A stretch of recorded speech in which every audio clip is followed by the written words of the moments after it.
வெந்ததை தின்னுட்டு விதி வந்தா சாகலான்னு வேலைக்கு போறீங்களா, இல்லை நான் வெற்றியோட வாழுவேன்னு வேலைக்கு போறீங்களா? நான் எப்படியாவது வாழ்ந்தா போதுன்னு வேலைக்கு போறீங்களா, இல்லை இல்லை நான் ஆளுவேன் என்று சொல்லி வேலைக்கு போறீங்களா?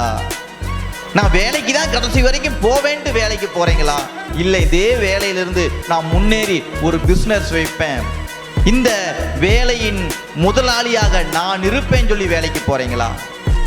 இந்த ஆபிரகாமின் கடவுள் நான் எப்படி தன்னை முன்னிறுத்திக்கிறாரு பாருங்க. அப்போ உங்க பேரை சூப்பரா கொண்டு போவார் பாருங்களேன். அழகான பேர் இருப்பதினால் அது தரம் அல்ல.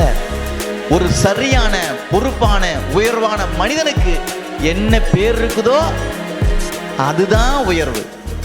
யார் பிறக்கிற குழந்தைங்களுக்கு ரஜினிகாந்த்னு பேர் வைக்க போறீங்க? யாரும் பெருசா விரும்புறதில்ல.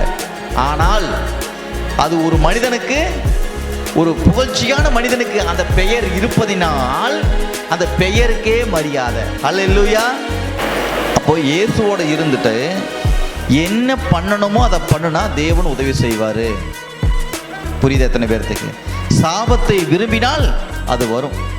யாரெல்லாம் நோயவே பேசிட்டு இருக்கிறீங்களோ, யாரெல்லாம் காயத்தவே பேசிட்டு இருக்கிறீங்களோ, யார் தோல்வியவே நினைச்சுக்கிட்டு இருக்கிறீங்களோ அவங்களுக்கு என்ன வரும்? அது வரும்.